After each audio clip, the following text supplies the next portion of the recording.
Hello there, I was going to do a quick video on my Whirlpool dishwasher. I was having issues with it tripping the circuit breaker, and I kind of wanted to tell you guys kind of the troubleshooting guide that I went through to fix it and find the root cause and all the mistakes that I made along the way.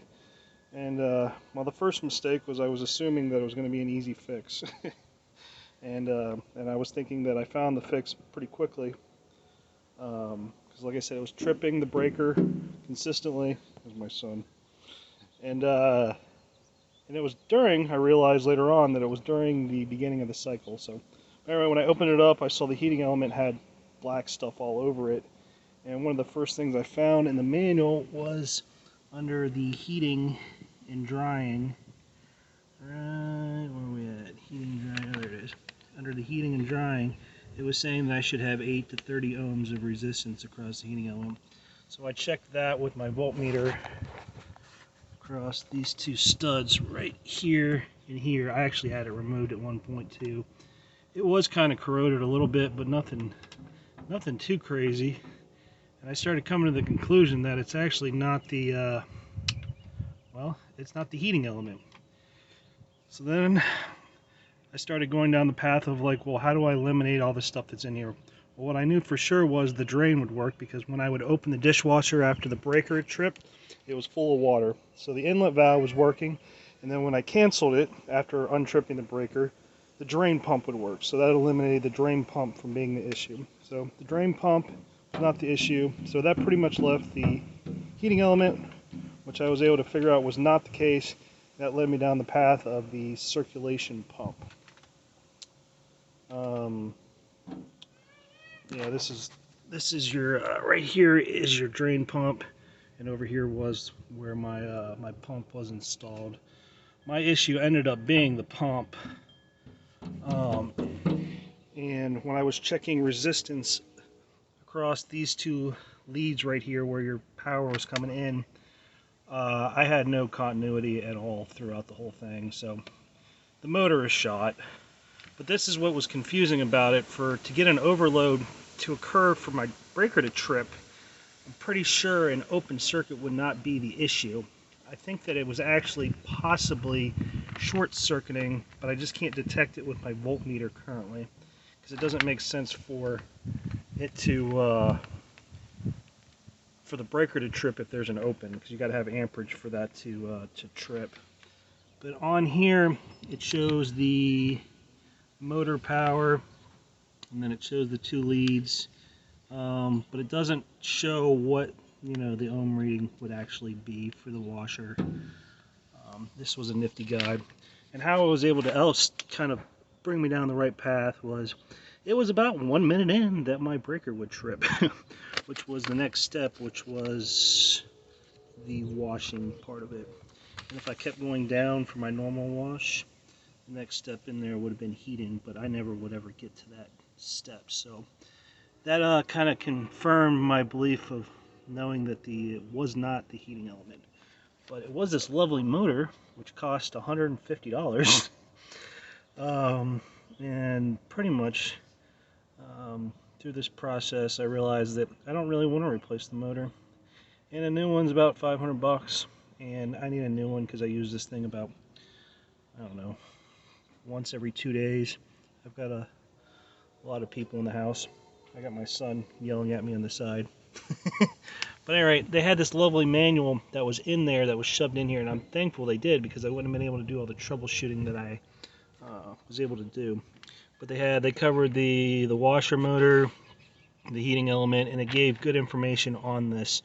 It also had the fill switch, and the drain pump. Oh yeah, when I checked resistance across the drain pump here, and this little booger, it's all disconnected right now.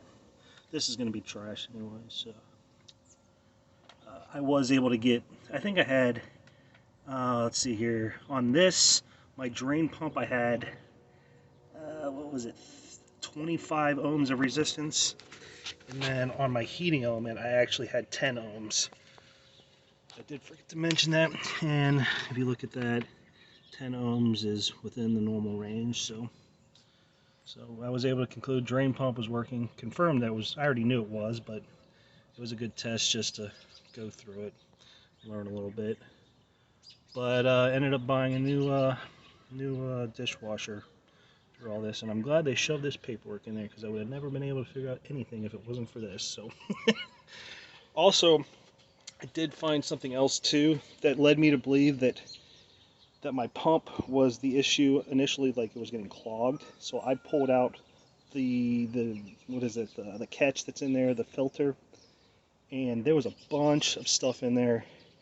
And I actually do believe that my root cause in this whole thing was that the filter itself did not have that much room for water to pass by.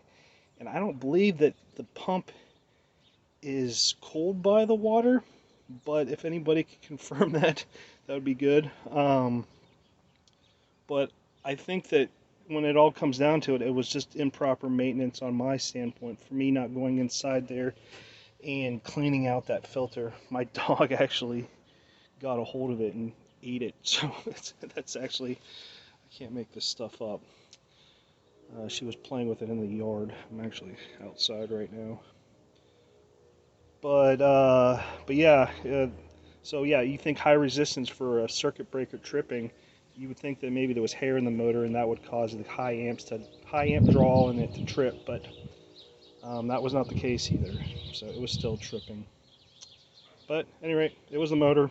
There's an open in the motor, or there's most likely a short circuit in the motor that I can't find. But when I tested my voltmeter across the motor leads, it was definitely had a out of limit, which it should have some kind of continuity across it. But yeah, that's all I got. Hopefully this will help somebody else save some time and some pain and effort to help their troubleshooting process. But check filter first. The next easiest check is check resistance across your element. And if this is for trip circuit breaker, that doesn't throw an error that you can find. So, and yeah, it's a pretty simple system once you get into it. It's drain pump, recirculation pump, heating element, water inlet, and yeah. I mean, there's circuit board too. Can't forget about that. That pulls in your relays. But yeah, if you are lost at all, I definitely recommend finding the model number and getting